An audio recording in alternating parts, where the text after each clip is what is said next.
few hours I can teach, but to practice these things and to learn everything, so the different ways you can program, so these kind of things, it takes some time. So therefore, this course is mainly mostly based on the practical applications. So you will get several assignments, like 7 assignments, and you have to submit all these things because so let's if we move to the next slide. Okay, so this is the intended learning outcomes. So once you finish this course, so you should have the ability to analyze a problem and illustrate the solution through a flowchart, and also comprehend the elements of procedure programming and the structural program, and develop programs to achieve some simple tasks, okay, like writing applications, and so on. Okay, this is the syllabus. So today I will teach you how to draw flowcharts and basics of C programming, and how to install compiler and these things. And from next day, I will teach you how C program works, and how basic fundamentals, keywords, comments, variables, and so finally it will end with the arrays and pointers. So the mode of delivery is interactive Zoom lectures, and I will provide some interactive videos, and also there are assignments, 7 assignments, with practical coding problems, and there will be a mini project, individual mini project. Okay. So evaluation process is mostly continuous assessments. So every week you will have to do some work and submit some assignments. And the final exam, actually, sometimes you will get a in-class written paper and computer exercise based final examination. Otherwise, I will give you a final project. So this final project, it will give you the 40% of your total mark. Okay. So from continuous assessment, I will take 60%. And also in the LMS, you have forums, and you can use forums to discuss anything. If you have any question about regarding any thing, so you can put in the forum. Then others also will get to know about the problems. Okay, so it's like a platform to discuss the issues and like to share the knowledge. Okay, these are the references. Okay, so I think you all have got some idea about the course. So we can move to the next part.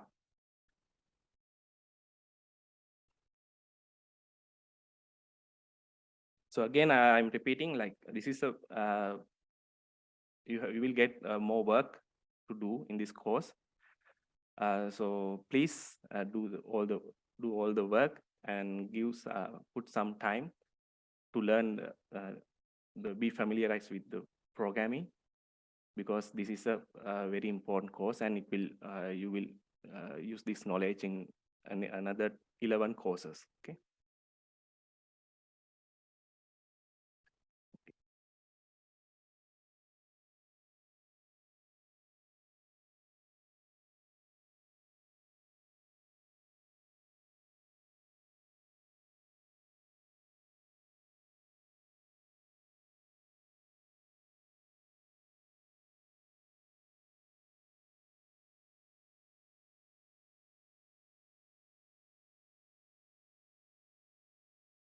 Okay, before moving to the next presentation, so I gave you some 3 interactive videos with some questions.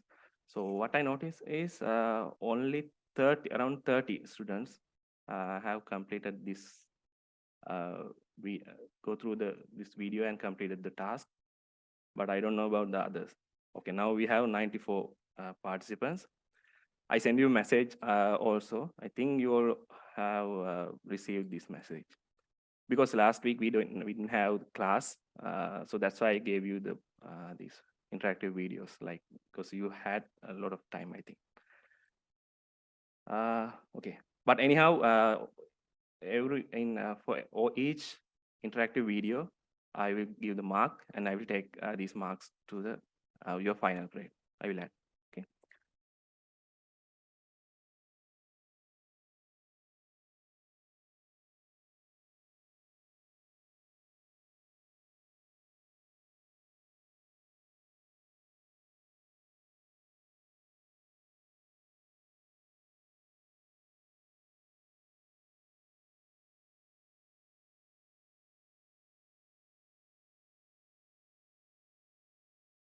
Okay.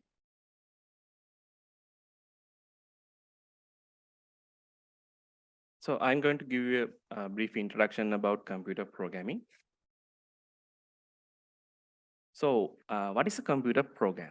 So normally a program, like computer program means like you all know, so in your laptop or Windows, your PC.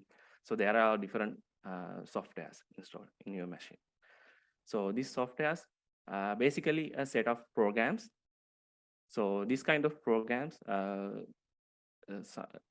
programming developers, they develop these software. So they use a programming language to write these programs, and from a set of programs, they create software. Okay. So when we consider about the basic program, so it's a set of instructions gave to the computer to solve a specific problem. Okay, because you all know a computer, it's a hardware device which doesn't have any brain, right? So it cannot think, like if you ask something to do, it cannot think and do the work. Like we have to instruct, we have to give all the instructions. Okay, so this is why we use program. So to give instructions, we use a program. Like if you want to print something on the screen, so we should give the instructions so to the computer, then only it will print the print on the screen. Okay. So in general, to solve any problem in computer, we must follow several steps. So first we should analyze the problem. So what is the problem? And then we have to write an algorithm, or we have to draw some flowchart to identify and illustrate the flow of the program. Okay. So otherwise, also we have using the algorithm and flowcharts, so we can simplify the program and we can see whether it's properly working, and we can it is possible to achieve our task or not. Okay. Then we have to convert that algorithm or flowchart into a program. Then we can run the program and test the solution. Okay. So during the course, we will learn these things.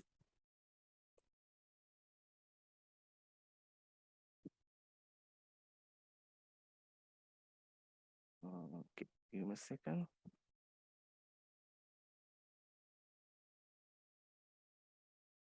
Okay, there's a message saying like only the first interactive video answer can be submitted, or no submission option for second and third and fourth video.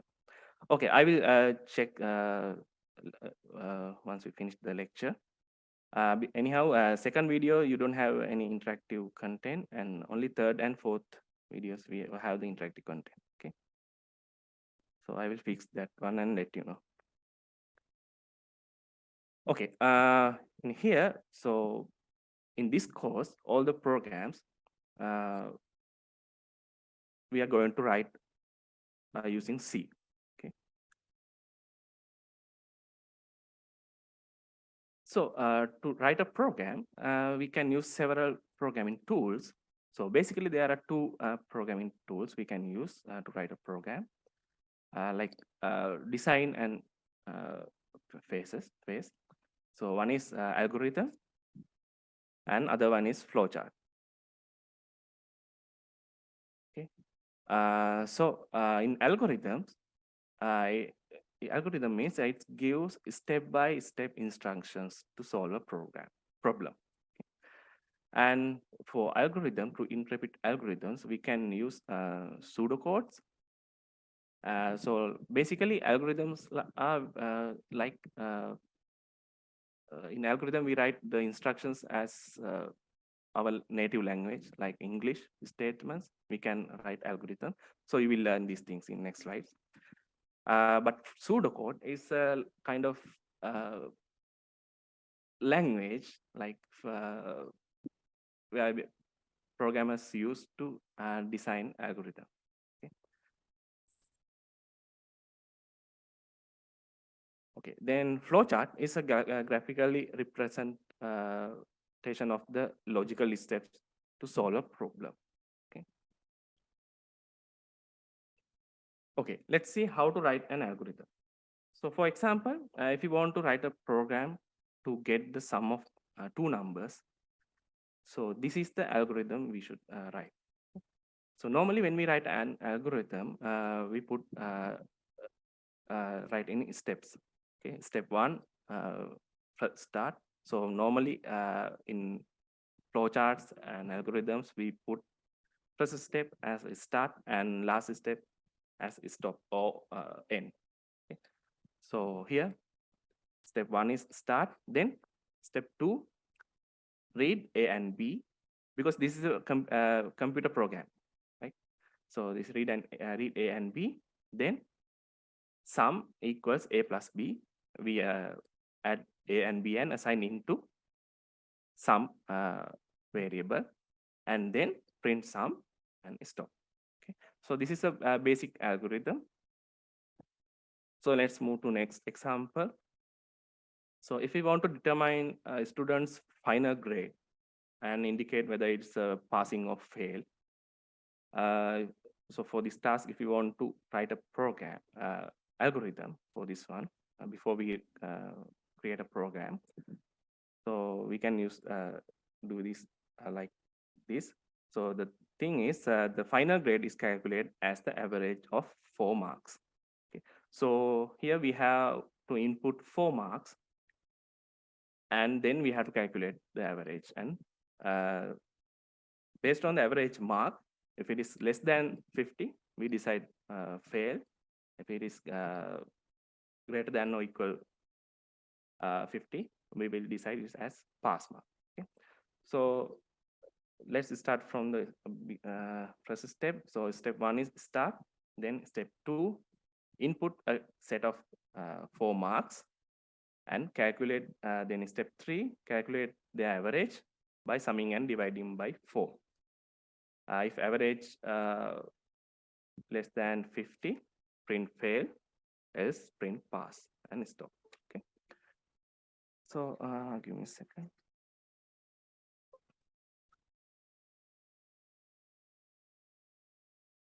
Okay. So you can see these instructions looks like normal English statements. Like, so in average algorithms, when you write algorithms, we can write like we can use simple statement like this.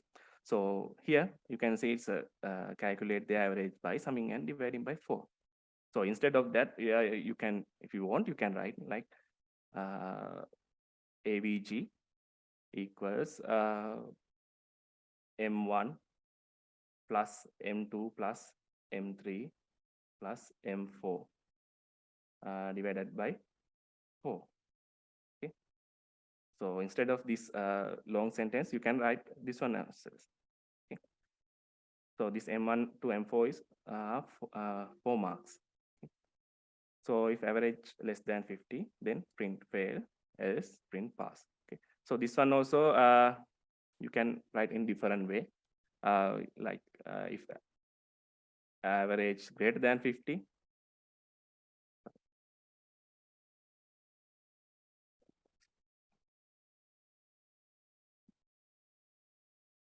then you can print pass, else fail.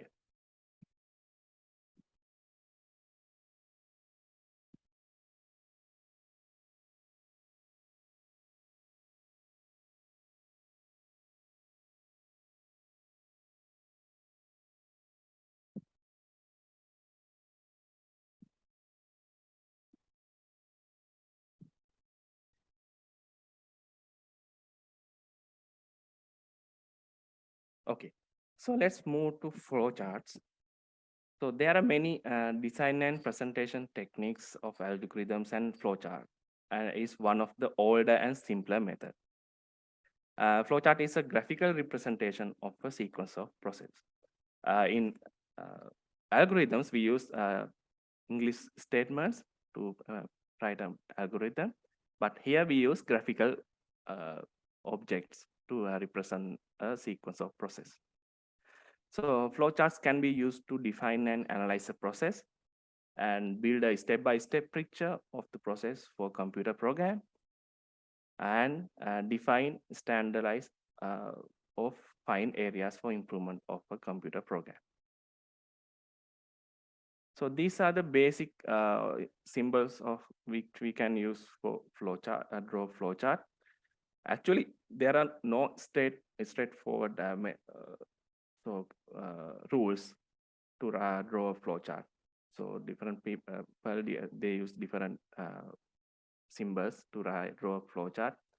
But these are the basic symbols normally everyone will use to draw a flowchart. Okay, so let's see what are these symbols. So the first one, we call it as terminator. So like terminator means end or start the programs. Like we use terminator to show start or end of the program. And then we have another symbol to represent generic process. Generic process means like a simple process, like calculate the area. Or here, save changes, increase x by 1, increase one variable by 1, declaring variables like sum equals 0, a equals 0. Like. And then next one is complex process or subrouting. So we use this complex process to interpret a little bit complex process. Okay. So here, or this one is also you can use to represent calculating the area of a circle. And next one is the input output symbol. So we use this one to getting input from a user or print output from the program. And next one is the conditional or decision making symbol. So we use this for represent if condition, like to decide whether it's true or false. And next one is flow lines. So we use arrows to represent the flow of the direction. And last one is the connection. So we use this type of circle to connect two or more flow lines. Okay, let's move to an example. Suppose there are two empty refrigerators. So you have two empty refrigerators. Your task is to instruct two of you, your friends, to put an elephant into a refrigerator, and another friend instruct another other friend to put a lion into the other refrigerator, the other empty refrigerator. Okay. So how do you instruct to do this task? Okay. So how to put an elephant into a refrigerator? Can you tell me? So you can put in a chat window, or otherwise you can unmute your mic and can tell.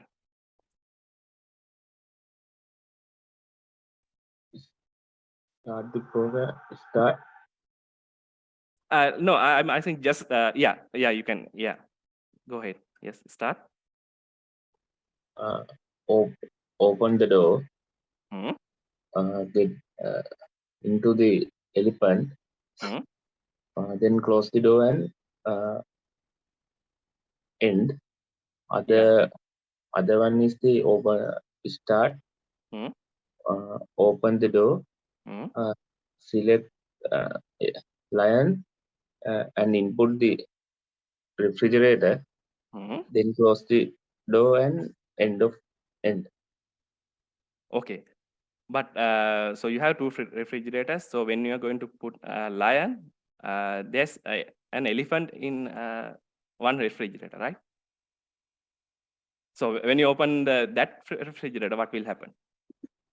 So you cannot put a lion, right? Select the Because you are not the one who is going to put these animals, right? So you are going to instruct. So you have refrigerators in maybe in some room or some space, but you are not in that place. So you're going to instruct two different friends. So maybe one friend will come early, next one will come later. Okay. So what will happen? So first friend, he already put an elephant into refrigerator. Then when next one comes, select yeah. Okay. refrigerator, empty refrigerator and define empty refrigerator එක first time එකේ define කරගන්න වෙනවා. ඊකපාර අරයා පිල්ලලා තියෙන කියලා identify කරගන්න. Oh, how to identify this? කොහොමද මේක identify කියන්නේ? දැන් මේක fridge එකට දාන්න ඕනනේ අපි කොහොමද? So I need the instructions like algorithm. How to do this thing.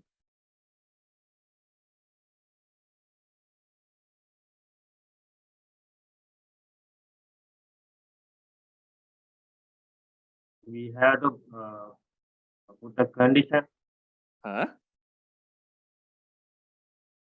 If the refrigerator is empty, then you can put the lion. If it is not, then go to the next refrigerator. Go to the next refrigerator. Yeah. Yes, it's correct. Yeah. This how we can do this thing. So let's see how in flowchart. Okay, thank you for your answer.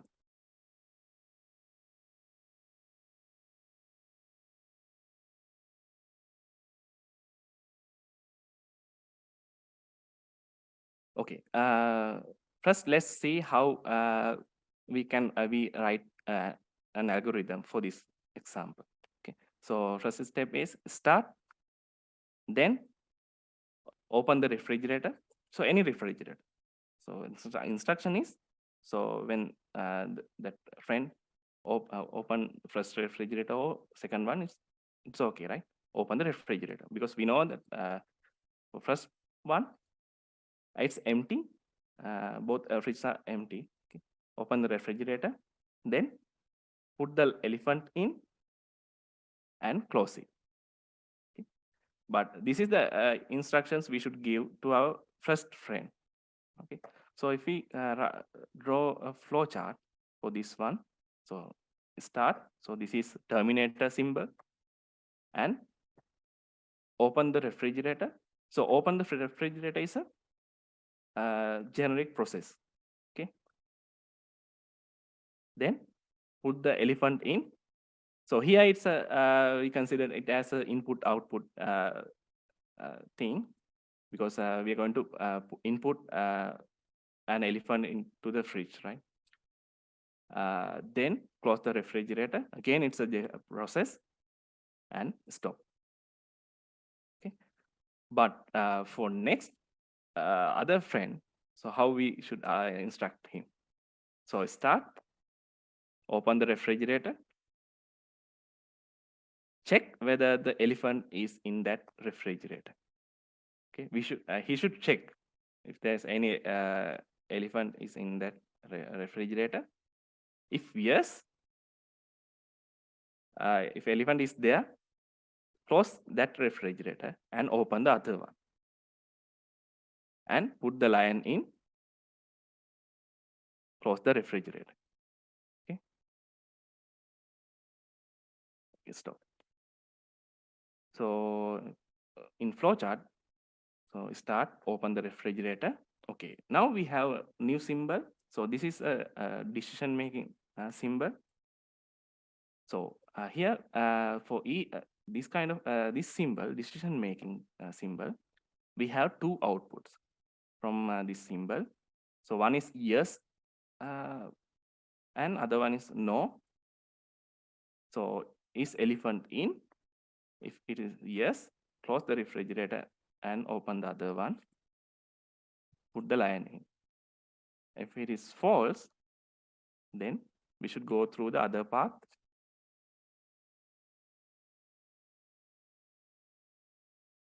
Okay, we should go through this path, right? And put the lion in.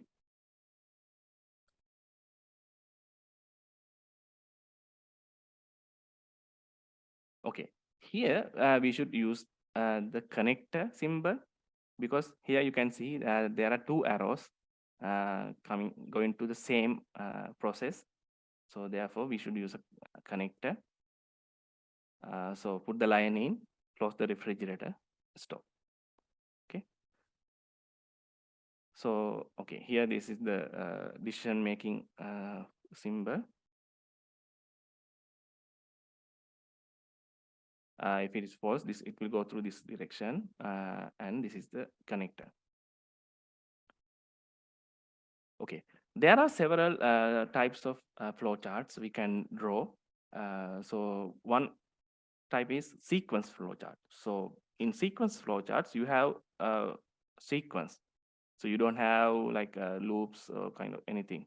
So it will start from one end and it will end in another other end. But between this start and end, you have the sequence.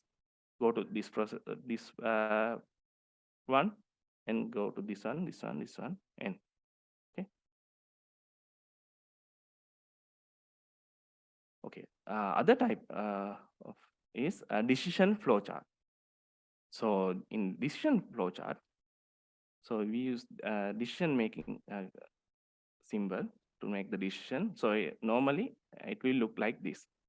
So we use this one to represent if condition in the programming. If condition is true, then it will go to this direction. False, this one. Okay. So anyhow, at the end, it should come to the same end. Okay.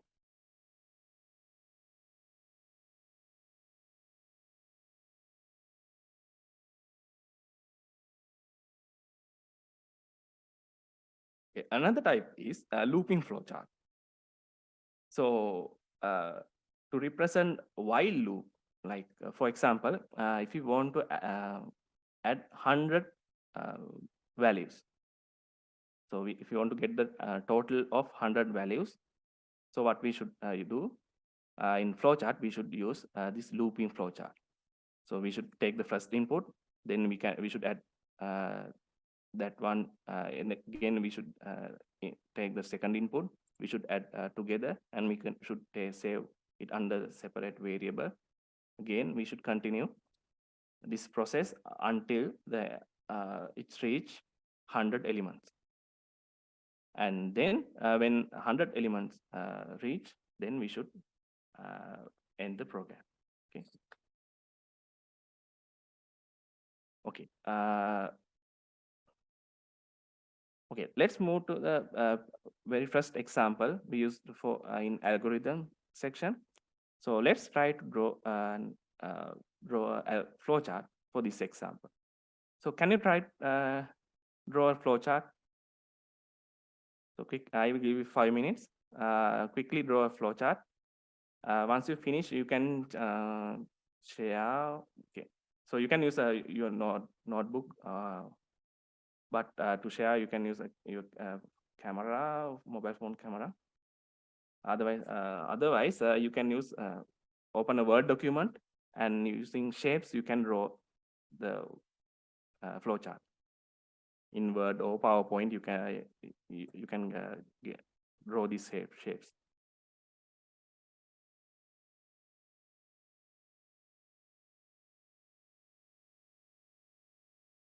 So once you finished, please share.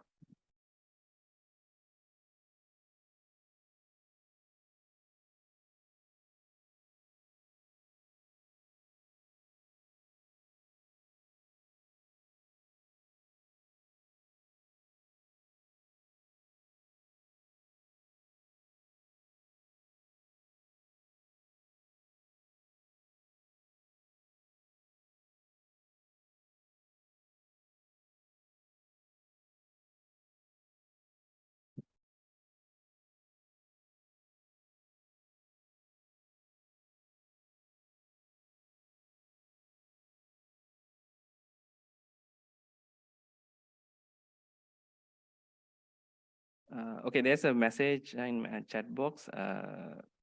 So embedded C තියෙනවද අපිට? So he's asking, do we have embedded C programming? Yes, you have, but not in this course. So you have separate course called microcontroller programming. So there we use embedded C.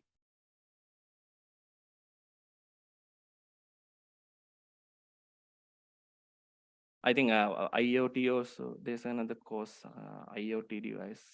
Then there also you will use embedded programming.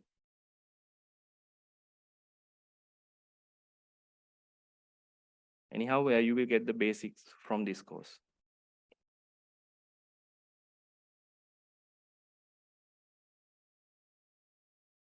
So if you have any questions, please put in the chat box, or you can unmute your microphone and ask.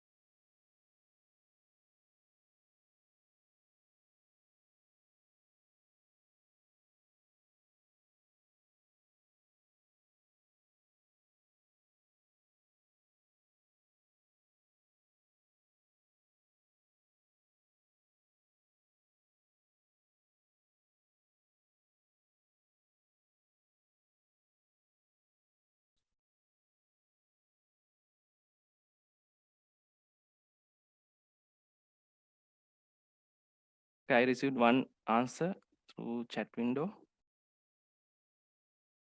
So you can take a screenshot or photo of your flowchart, and you can put in the chat window.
So now we have 112 participants.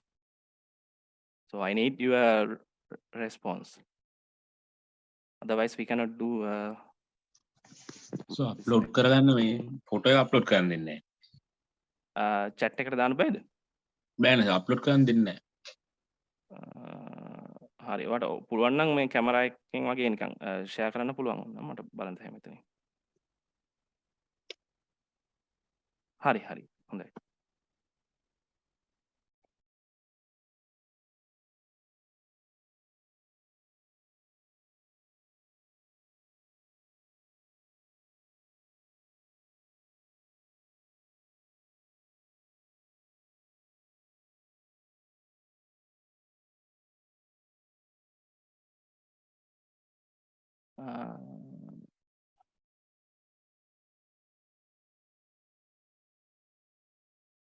Who is this?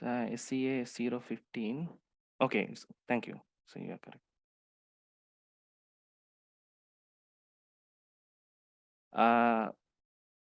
Umudita, in your flowchart, you use a complex process symbol. So sum equals a plus b is a simple process, generic process. So you don't need to use a complex process. Okay.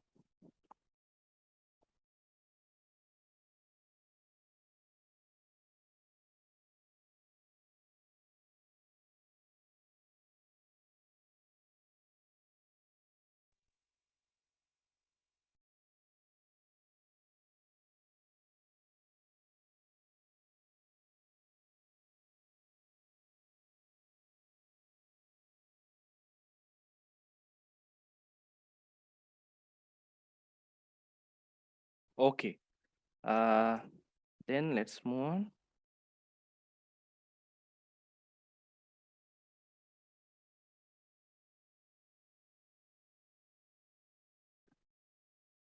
Okay, so this is how we can draw the flowchart for this example. So start, read A and B, then get the sum and print sum, stop. Okay, so there are several ways to draw this flowchart. Like instead of, so here you can see I used one in IO symbol to get both inputs. Okay, instead of that, you can use one IO here. Then you can put read A, and then in second one you can read only B. So it's up to you. So it's both methods are correct. Okay. This one is a simple process because like it's taking the summation of two numbers. Like therefore, it's a simple process. So normally we use this type of complex process to represent a process. Like if we if it is difficult to draw a flowchart here in this flowchart, if it's difficult to draw, then we use a put that task inside this complex process, and then we can draw a separate chart to represent this complex process. Okay, so this kind of task we use complex process symbol. So otherwise, normally we use simple process, generic process symbol. Okay, so example 2. So this is determine a student's final grade and indicate whether it is passing or failing. Okay, so you have the algorithm. So try to draw the flowchart for this one. I will give you 5 minutes.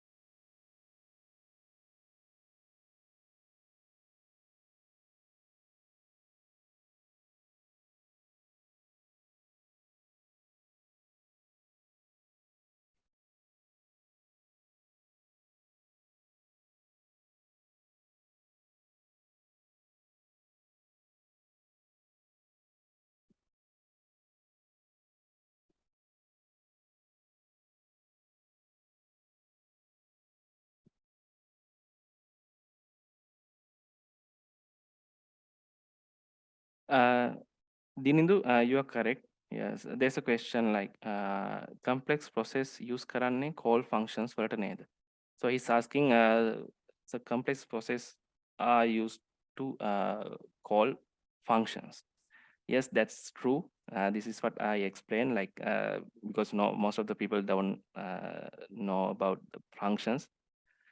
That's why I explained like that way.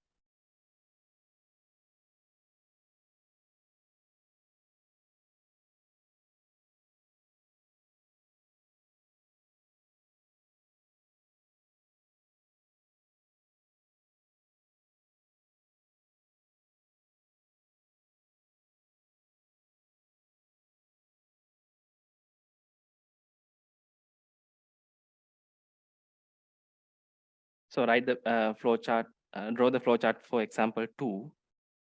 And once you finish, you can put in the chat box.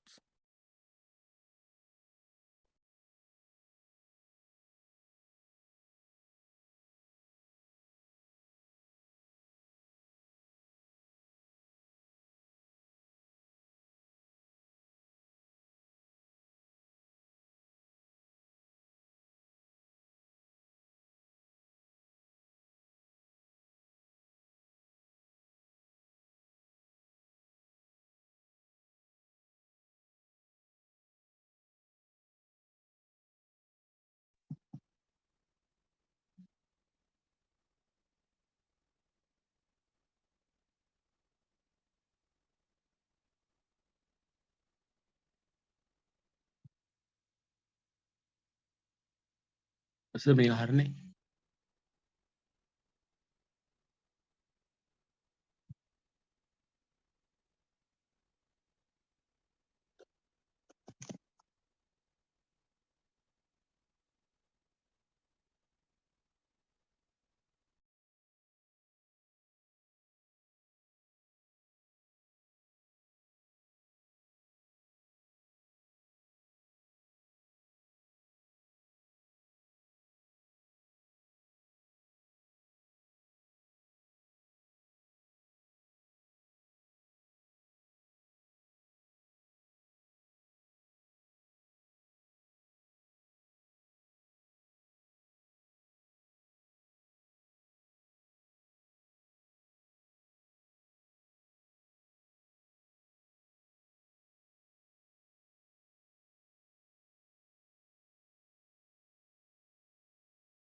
Also, I have one thing to share.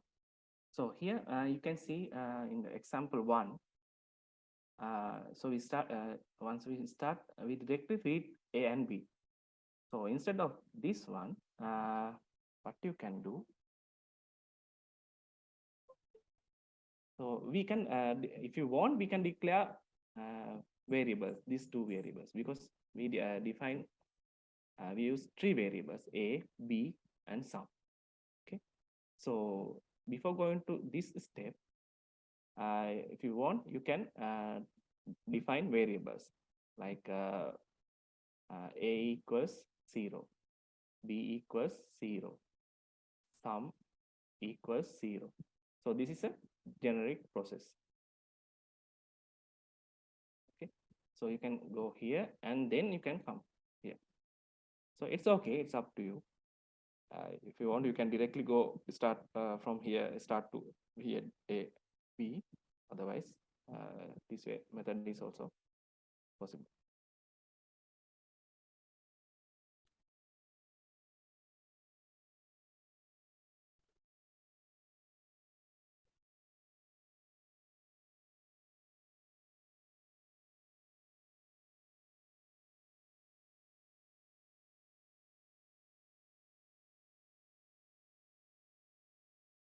Okay, I got only 15 or 20 answers.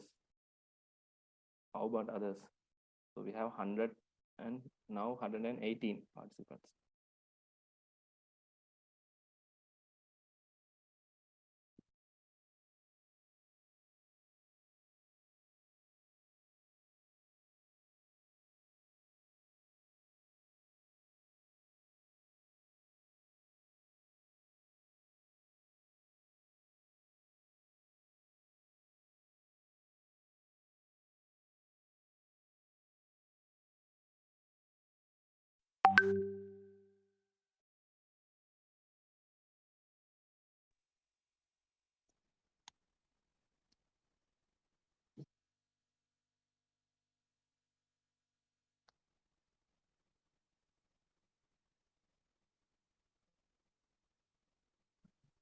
Nuwan Taranga.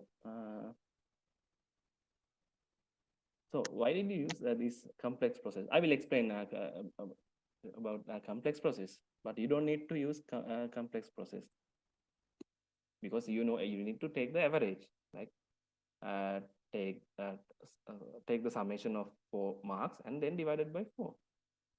It's a generic process.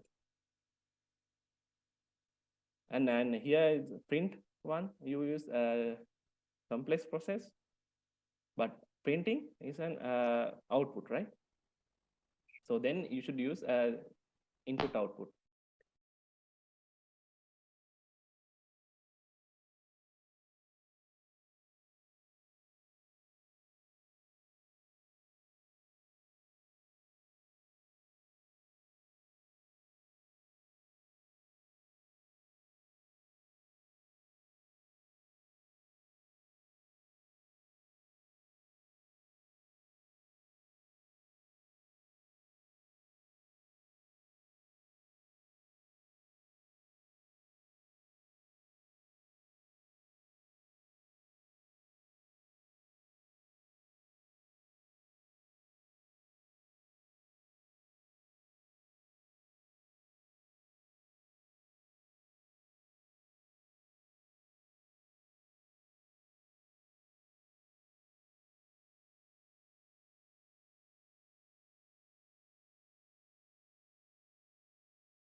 Recording stopped.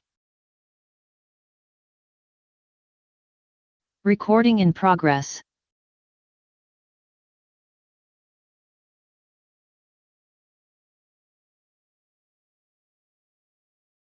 Okay. Now I will go through some of your answers.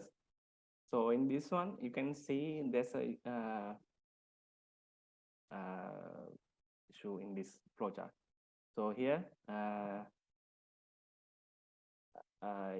you put input marks. So how many marks? So we don't know, right? So we should indicate that one. Like, for example, you can put instead of input marks,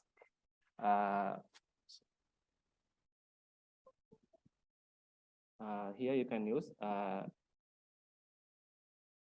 input M1, M2, M3, M4. Because you are going to use these marks to do the calculation, right? So if you use input marks, that's why you start here. You put calculate average, but you did not show how to calculate the average. You can okay. Here you use a complex process symbol, so like calculate average, but we don't know, so that okay, Weaver doesn't know how to calculate the average because you are not showing that. So if you use complex process, okay, then what you should do is you should draw a separate flow chart for this one to represent how to calculate the average. Usually we use this complex process to call a predefined functions. Predefined function means the like the programs like or functions which we already define in somewhere. Otherwise, if you have a separate flowchart for that particular task, if you want to include that task here, then we can use complex process. So if you use calculate average, then you should have separate flowchart to show how to calculate the average. Okay. Otherwise, you cannot use this complex process. So here is calculating average is very simple. So I think the mistake you did was you did not put these variables. Okay. So if you put these variables, then you could easily write the equation M1 plus M2 plus M3 plus M4 divided by 4 in not in a complex process, within a simple process, generic process. Okay.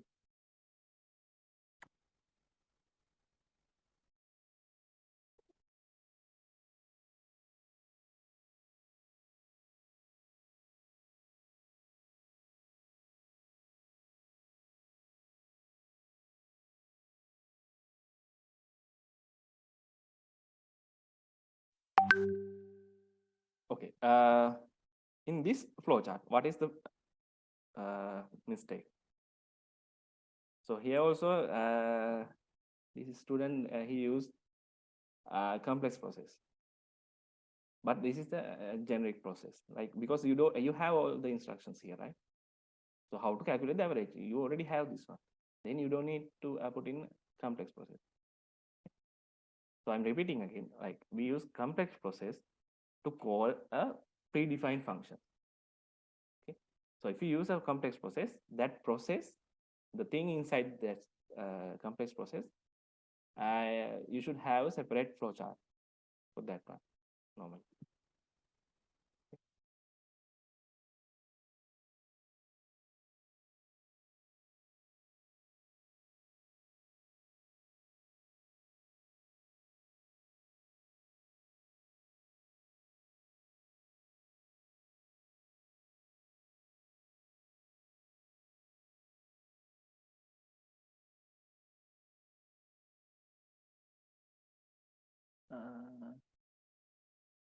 Okay, Nuan Tarang, input marks A, B, C, D.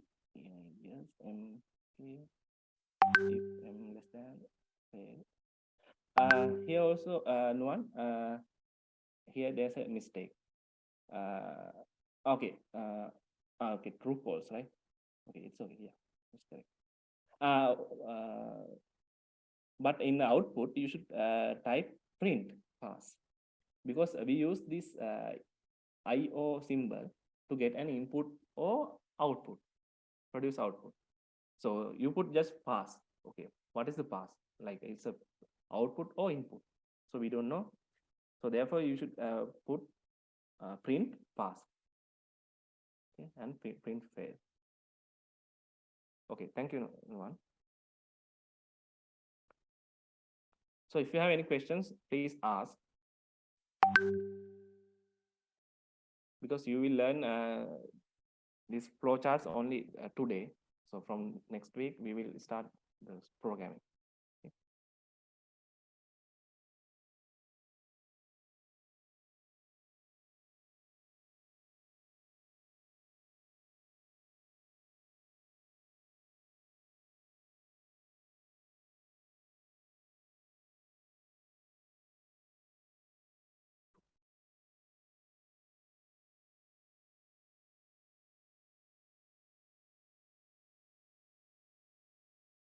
So in this flowchart, here also there's a mistake, I think. So in input part, you put get 4 marks. So, but you are using mark 1, mark 2, mark 3, mark 4 in this next step. So better to define it here, like get 4 marks, mark 1, mark 2, mark 3, mark 4. Otherwise, you can use simple letters A, B, C, D, M1, M2, M3, M4. Because then it's very clear. And also you miss some arrow, flow line. These are the, yeah, then this.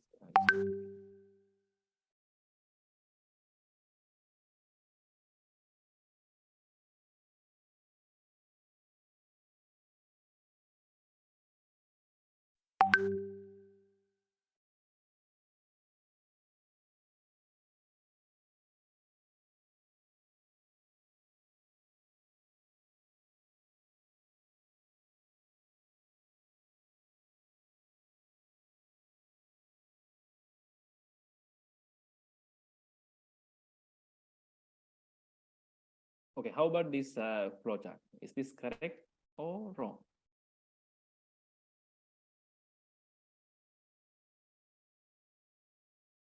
This one is also correct. So here you can see he divided the process, the calculate average process, into 2 parts. So first he take summation of the 4 values, then he divided by 4. So this one is also correct.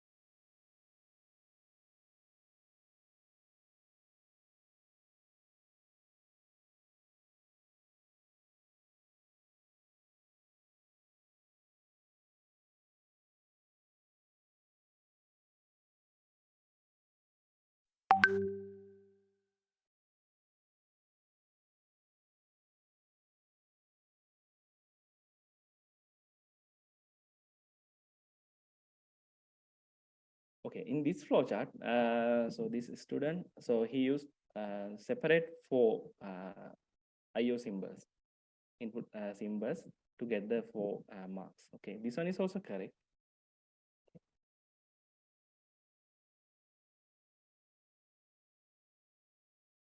So in flowcharts, there are no direct rules like, so you should write, draw a flowchart like this. Like there's no straightforward rules. But so you can draw flowchart using these symbols, but there's no direct way.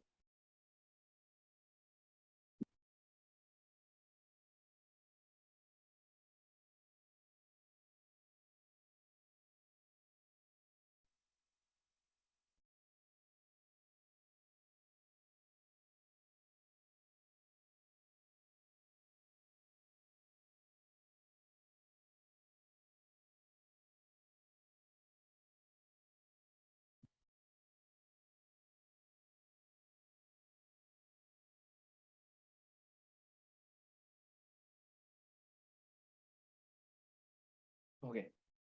So what is the problem here? So, okay. This student here, so he did not put flow lines. And also input 4 marks. So he did not define the variables, but he used num1, num2, num3, num4. Okay. And okay, so again, there's another issue here. So he used a generic process to display pass. So this is not correct. So you should use input output. So, and you should without typing pass, you should put print pass. Okay. So we use this IO symbol to take input also to output something value. Okay. Therefore, you should print put print pass, print fail, and also you should connect here using circle, and you should put arrows to display the flow of your flowchart.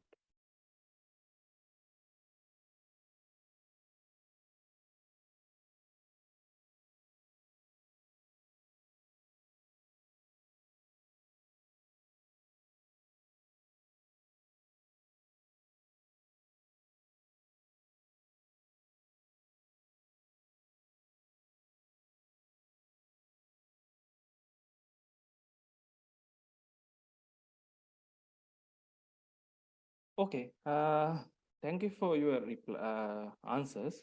I think many students, they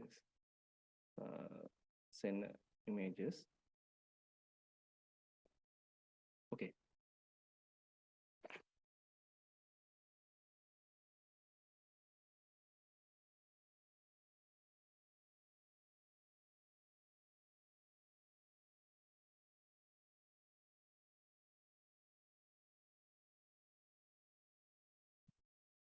Okay, let's see what is the correct way of drawing this flowchart. Okay, first we should start from here. Okay, so I also did the same mistake. So here I put input 4 marks. So you can put this as like this, but better to put like input 4 marks, M1, M2, M3, M4. So normally, if you want, you can define those variables also before this input symbol, input 4 marks. Then it's clear to reader. So it's average less than 50.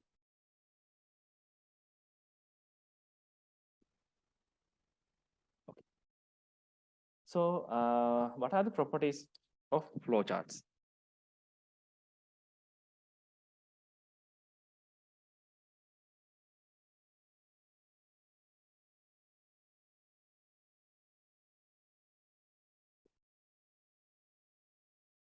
Okay, flowchart charts are time consuming to write and difficult to update. Okay, yes, that's true, right? So you have to write all the symbols, and you have to draw the flowchart. And once you draw the flowchart, it's difficult to update. Okay. For this reason, professional programmers are more likely to favor pseudocode and hierarchy charts. So pseudocodes are same as algorithms. So it's a type of, we use pseudocodes to write an algorithm. Okay. But flowcharts so clearly illustrate the logical flow of programming techniques. So they are valuable tool in the education of programmers. So there are no one definition for flowcharting symbols.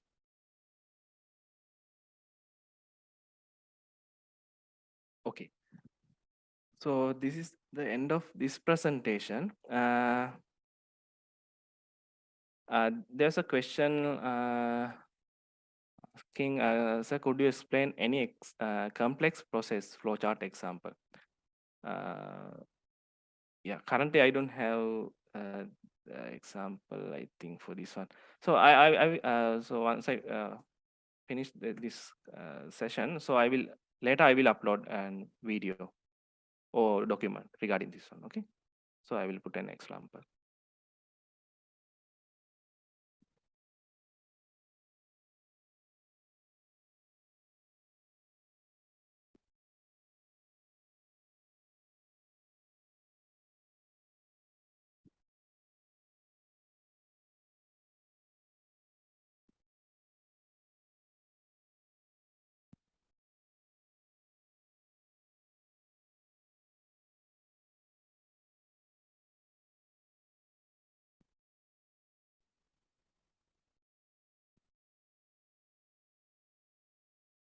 Okay, now I have one question. So now we have 122 participants.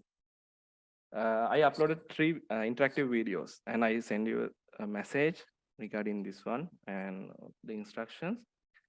But what I noticed is only around 30 students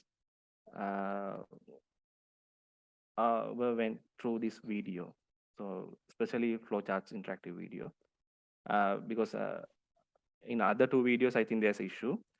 But in this video, so because I can get the reports regarding all the activities, so I can, so I will show you.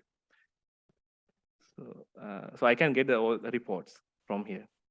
So how many students have completed, how many students not even not open this link, so I can get all the information. Okay. So also I uploaded another 3 videos. Second one is regarding okay, second one is also interactive video, introduction to C. And third one, in how to install a compiler. And fourth one, first program interactive video. Okay. So raise hand option. Okay, please raise your hand. So the people who have gone through all these videos.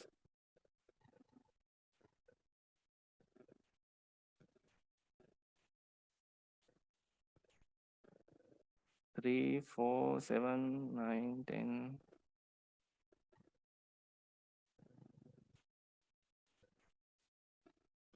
So this number should be tally with the reports, okay? Okay, 21, 24.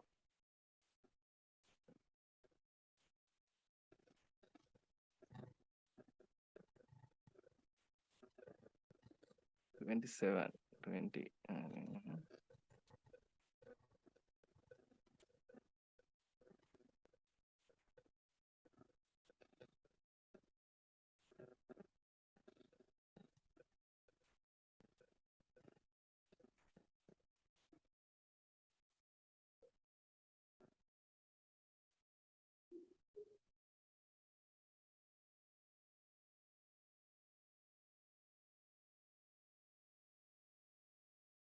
Okay, 31, 32. Okay, so that means majority of you have not gone through these videos, because I uploaded these videos because we have only limited time. So if you watch these videos before you come to the lecture, then we can do some exercise during the lecture. Okay, otherwise I have to explain everything from the scratch, and it will take some time. Okay, that's why I uploaded these videos, because here these are very short videos, right? A 10 minutes video. The first one is second one 6 minutes, 11 minutes, 13 minutes. Okay. So in next week also I will upload some interactive videos. So every week I will upload some interactive videos. So please go through the videos before you come to the lecture. Okay. So anyhow, I already included some questions here, and I will take the marks of these questions. I will add these marks to your final grade. Okay.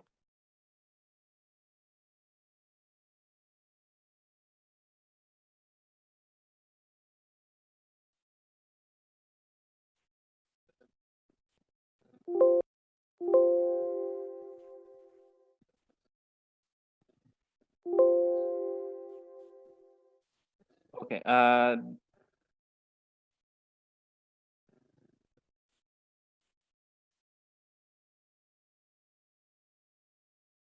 There are some messages. Okay. Supun, yes, there's an issue in last 2 interactive videos, so you don't have submit option at the end of video. Okay, so I will fix this one and let you know. And okay, there's another question. Assignment 1. Okay, assignment 1. There's no link to upload the assignment 1. Yeah, that's true. I will add a link at the end of this session. Okay.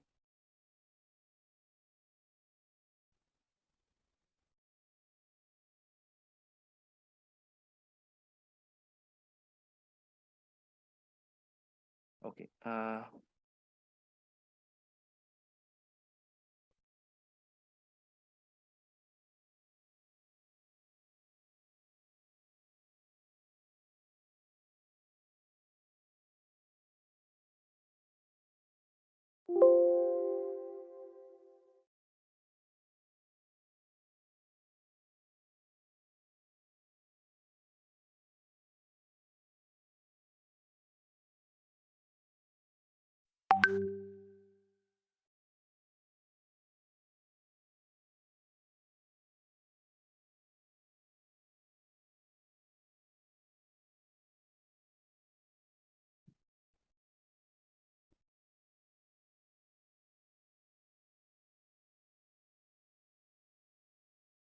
Okay, let's move on.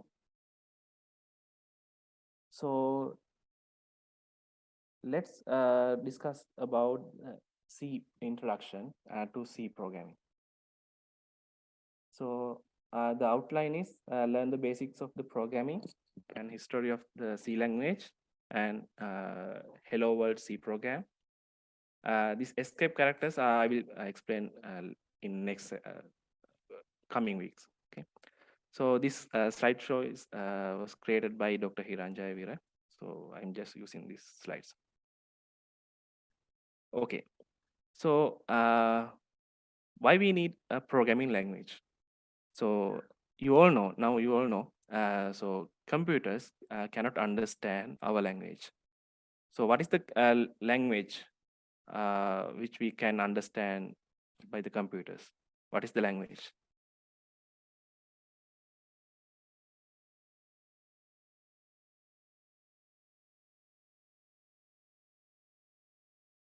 So what is the language which machines, computers can understand?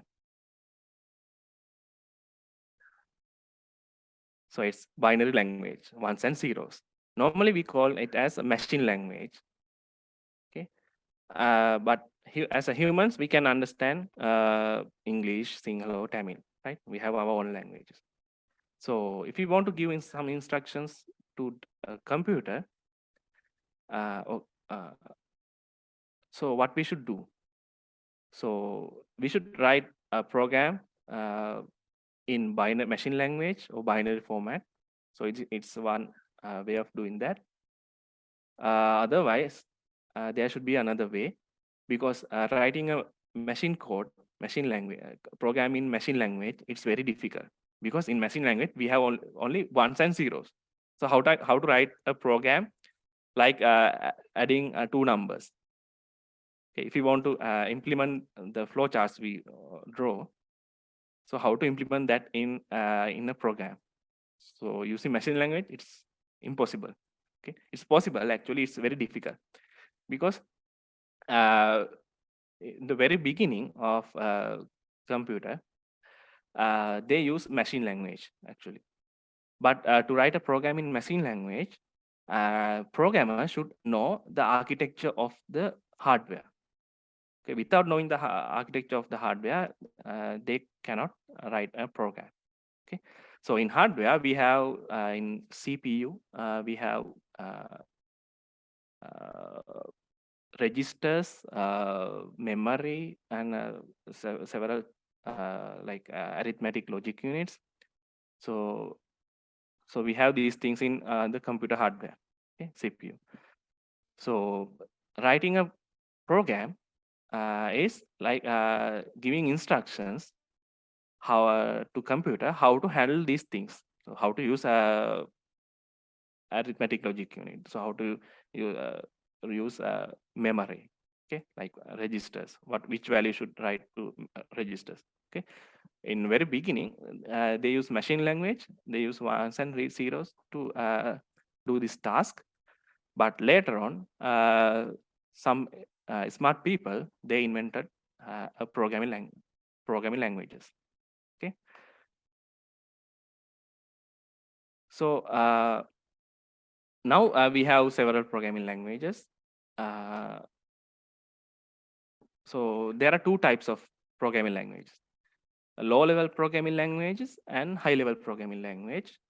So in lower level means it's very close to machine side, hardware side.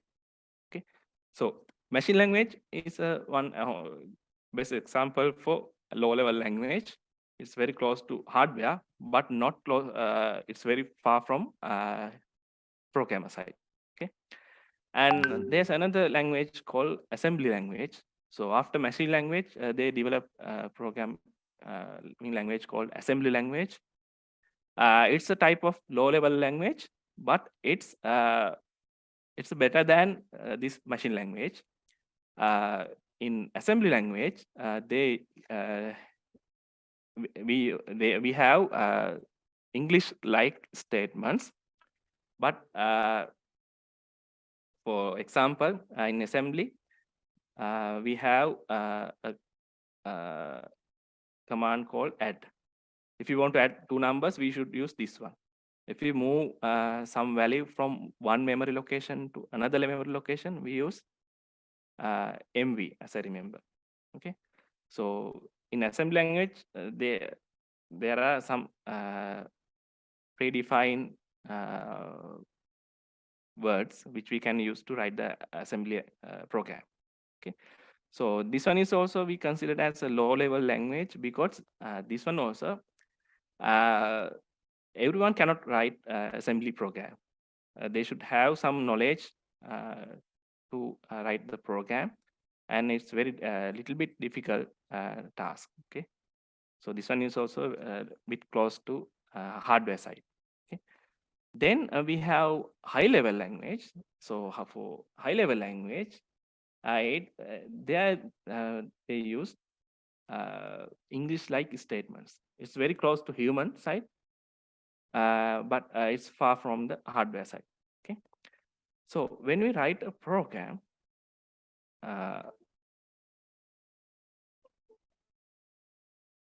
so in this example, I'm showing. So what is the importance of a compiler? So here, suppose there are two friends who's one friend knows only English, another one knows only Sinhala. So is that possible to communicate with each other? It's not possible, right? So then to communicate with each other, then we need some help from third person. So who should know both English and Sinhala. So he will act as a translator between these two friends. Okay. So likewise, in programming also, we know English. So we know how to write the programming in English, but we don't know machine language. Okay. So if you have a third person, like a translator, to convert this our English-like statements, algorithms, into a machine language, then we can communicate with the hardware. So here,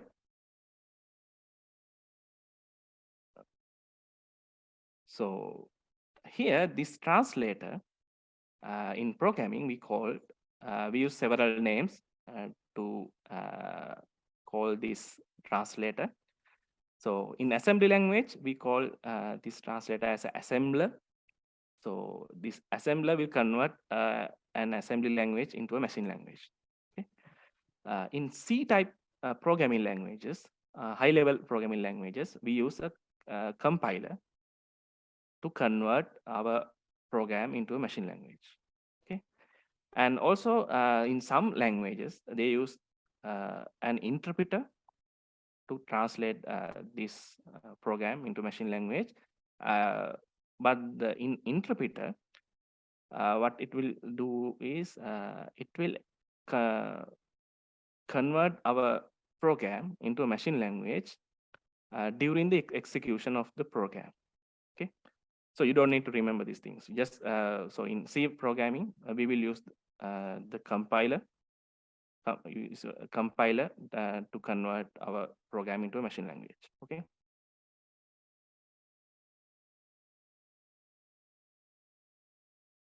Okay, this is the same thing what I explained earlier.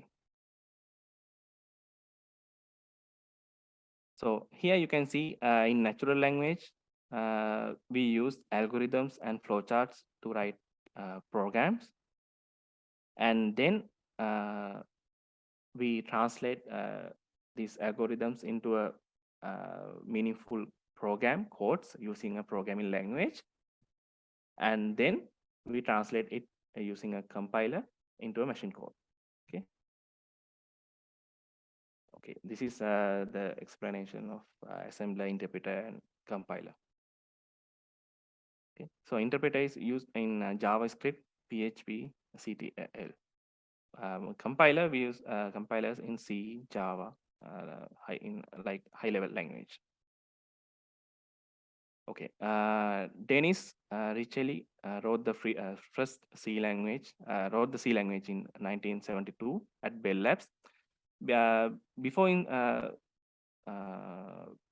creating C language, they use some another programming languages like BCPL and B language. Okay. But there are some problems in those languages. So to evolve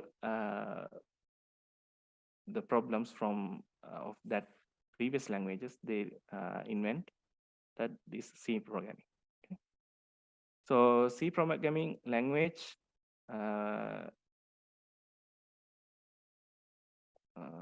they created the first tutorial on 1978. Okay, why we use C? So it's very efficient and high performance language, and it has high level and low level operations. It has both high level and low level operations, supports most of the platforms, and some other languages such as C++, Java, PHP uses almost similar syntaxes. Okay, and also the thing is when we use a C type programming language, it's not depend on the hardware. It's true. Sometimes it will depends on the operating systems, but C programming doesn't depend on the hardware. So if we write a program in one computer, and if we move that program into another computer, it should work in that one also. Okay. But in machine code, if you write a program in machine language or assembly language,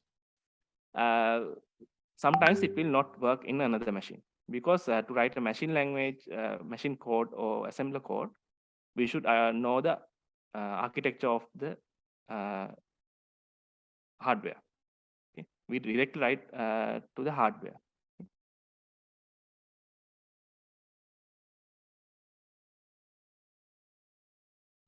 Okay, this one I will explain in next week. Okay, yeah, I will explain these things in next week. Okay, let's write our first program. Okay, before that, I would like to know, give me a second.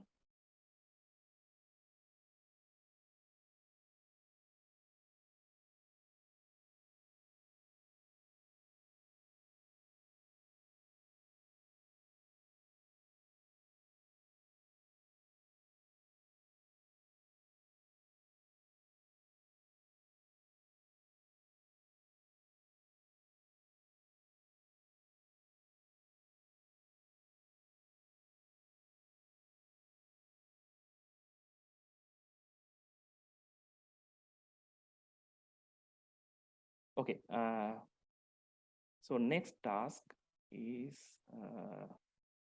okay, before you start writing a program, we have to do some preliminary work.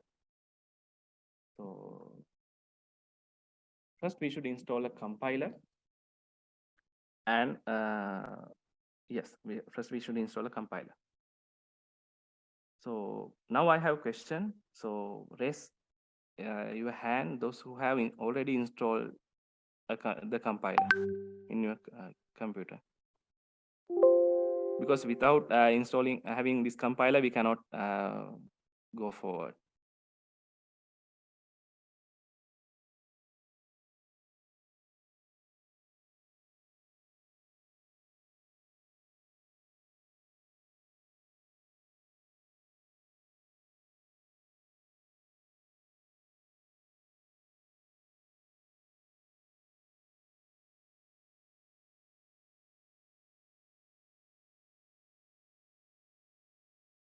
Okay, I will give you 5 minutes.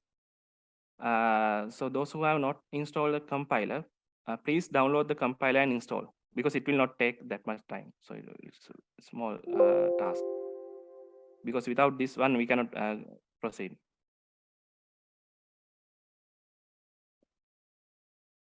Hurry up. So I will give you only 4 or 5 minutes.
Okay, well, one thing we can do without wasting others' time, those who have already installed the compiler,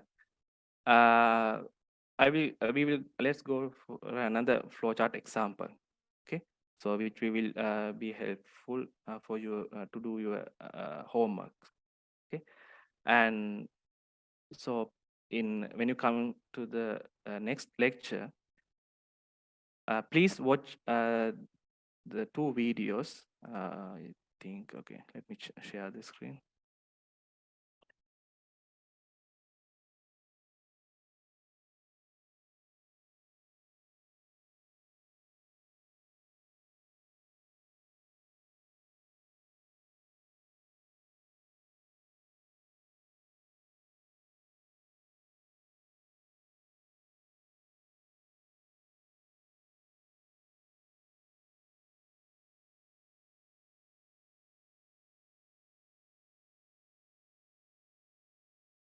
you should go through this interactive video also. So writing our first program in C. Okay. So in next week, I will explain how the C program works. I will briefly explain one by one in each line. Okay. Okay. Now let's move to another example. Let me share the example.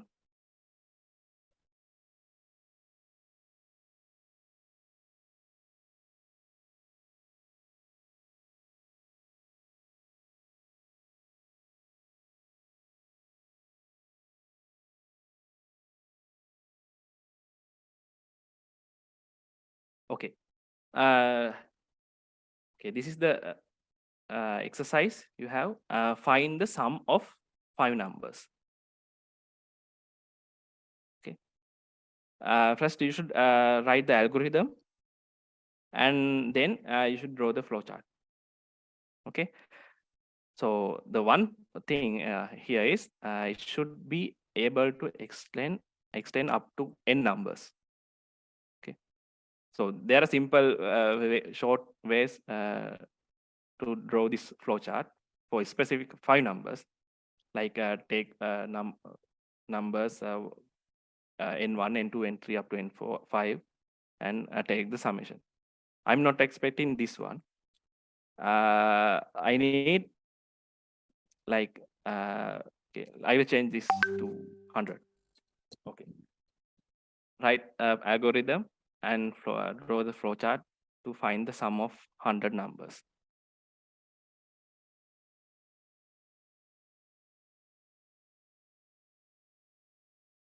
So we have only 15 minutes. So I will give you 5 minutes. Quickly finish.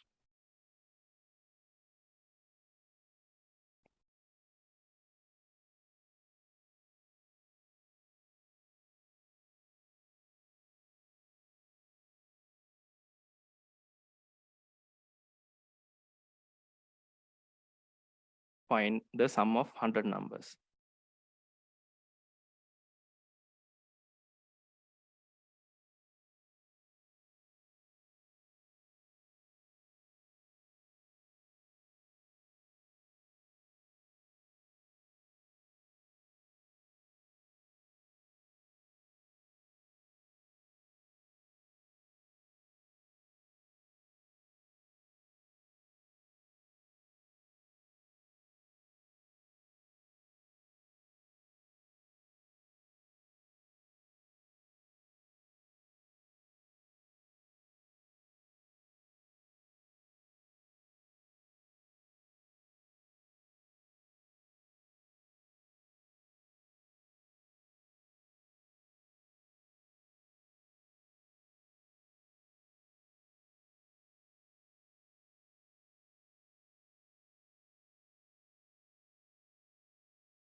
Recording stopped.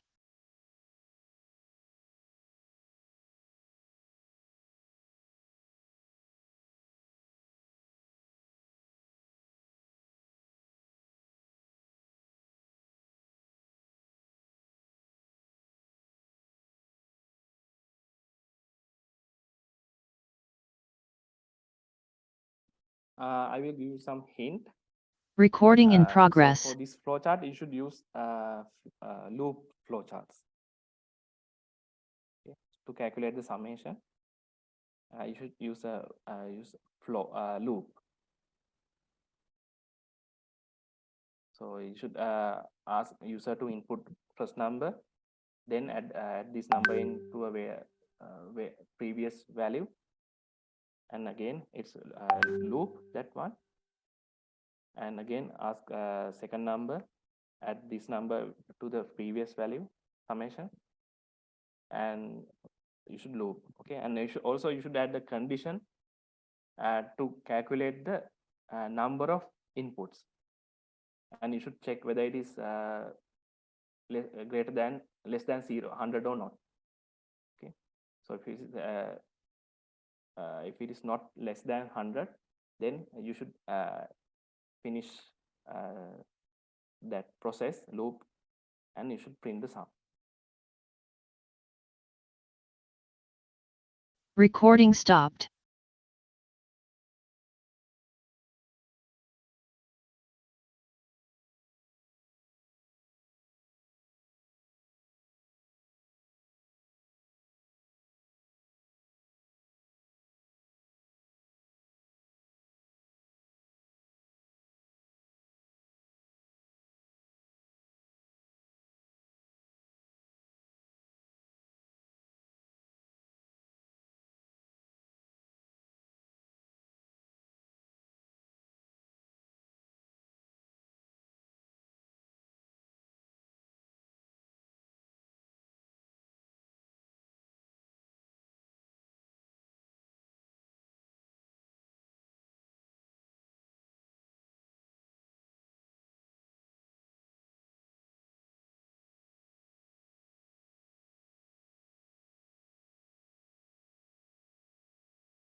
වෙන්නන්න බෑ.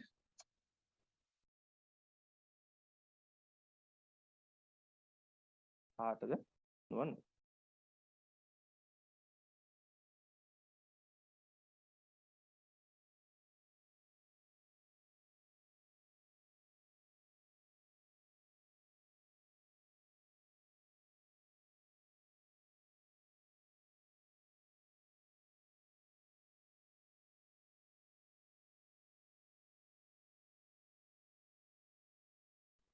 Atik, your flowchart is not correct. We need summation of 100 numbers.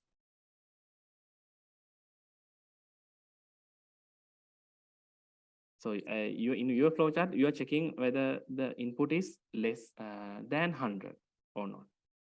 We need the some value of 100 numbers. So in your program, so you should take 100 numbers, and you should take the summation, and you should print the summation at the end of the 100 value, right?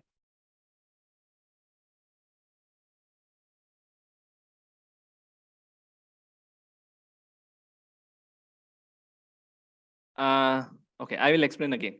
So we need the we are going to write a program to calculate the summation of 100 inputs. Okay. So then what that means? User will input Recording in 100 progress. inputs, 100 different values. Okay. Then we should calculate the summation of that 100 values. different values, and we should print that summation, some value at the end of 100th value. Like once a user input the 100th last value, then only it should print the summation, some value. Okay, so Dinidu, so your one is also not correct. Okay.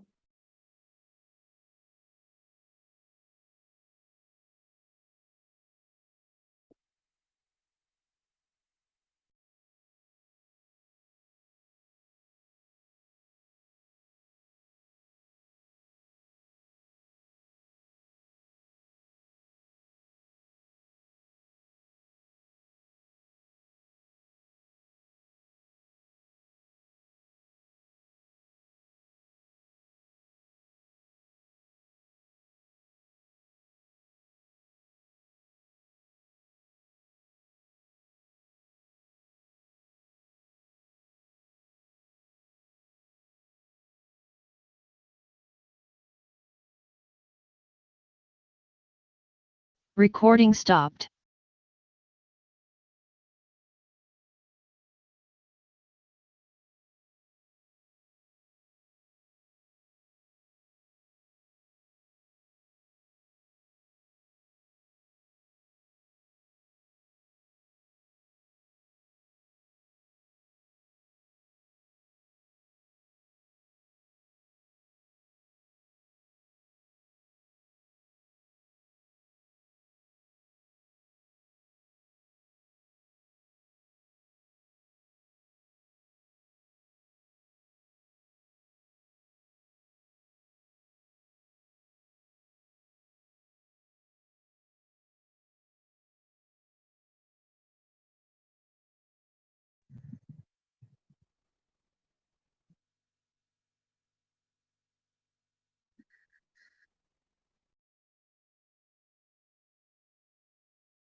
Excuse me, sir.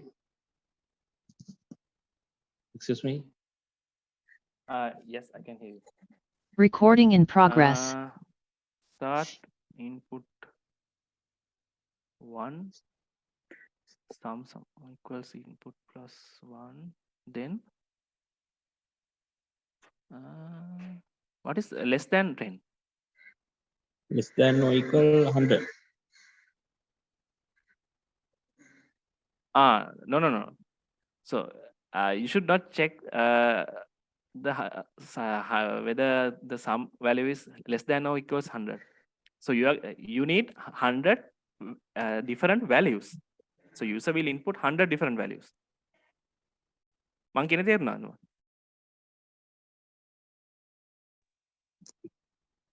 කවුද කලින් share කරේ?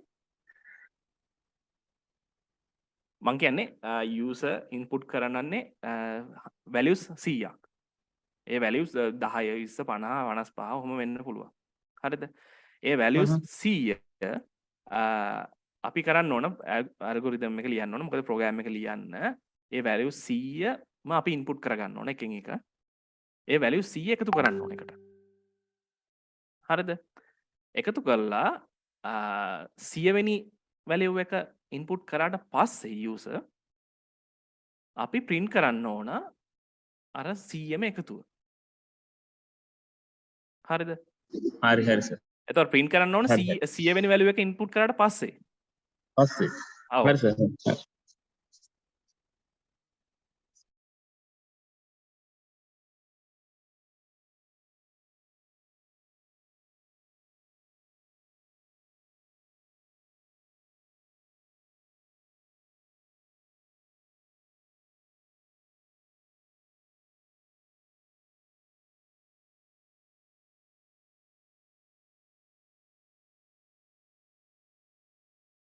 Okay, we have only 5 minutes. Okay, I will share the answer.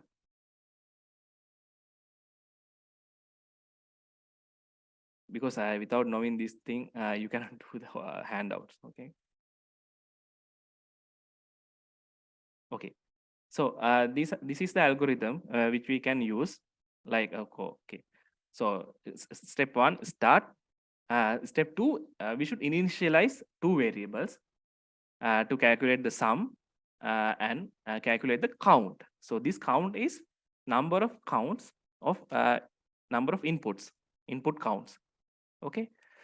So you should show this, initialize these 2 inside the process, and then you should use IO symbol, and you should ask user to enter a number.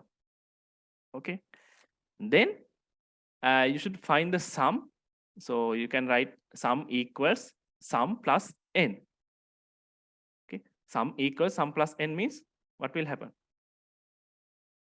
Sum equals sum plus n.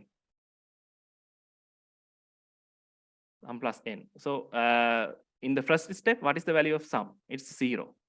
Then it will add the first value to 0, and it will assign to the same variable sum. Okay. Then in next second iteration, what is the value of sum? It's okay. Let's say n is 10 in the first step. So then in next step, 10 plus next value. Okay, maybe 17. Then it will add both values, and again it will assign to the same variable sum. Then in next time, the sum value is 27. Okay. So find the sum. Okay. Also, you should increment the count value by 1 in each iteration. Okay. So if count is okay, here is I put 5. So if count is less than 100, if yes, again you should go to the step 2. Step 2 means here. Sorry, it should go to step 3. Okay. So there's a mistake. So enter next value, number. Again, you should go. Then it will process will go through this one, find the sum and increment count by 1. Again, it will check this condition: is count less than? Okay, here 5.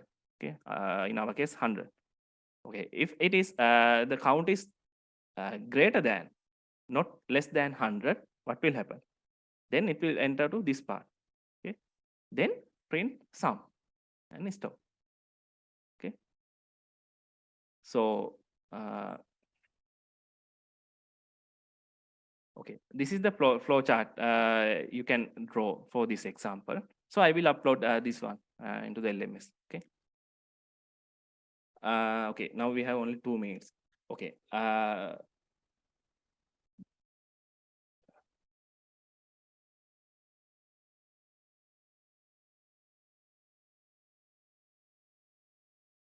Okay. In next week, you have several tasks to do. So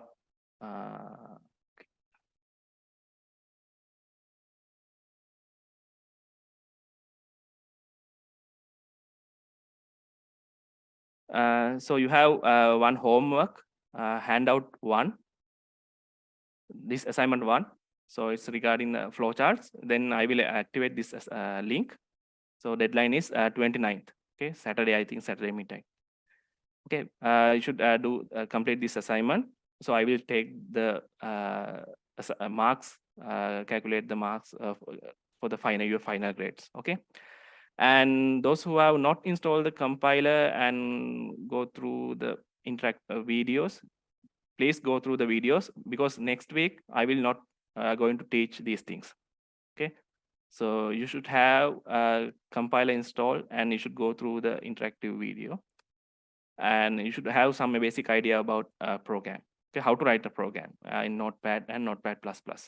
Okay, you should install a compiler, Notepad++ software, and you should watch this video, and you should do some the same exercise in your machine, and be familiar with how to compile a program and these things. Okay, because next week I will directly explain the code, and we will proceed go for the other things. Okay, I will upload the recorded video Can't we upload previous assignments now? What are the previous assignments? Okay. If you mean interactive videos, yes, you can go through the interactive videos. I will fix these last two interactive videos and let you know. Then after that, please go through the interactive video and submit your answers. Okay. Okay. It's almost 9. So thank you for coming for the today's session. I hope you got some idea about flowcharts. Okay, from next week we will go for the directly go for the to do the C programming. Okay, thank you very much. Have a nice day.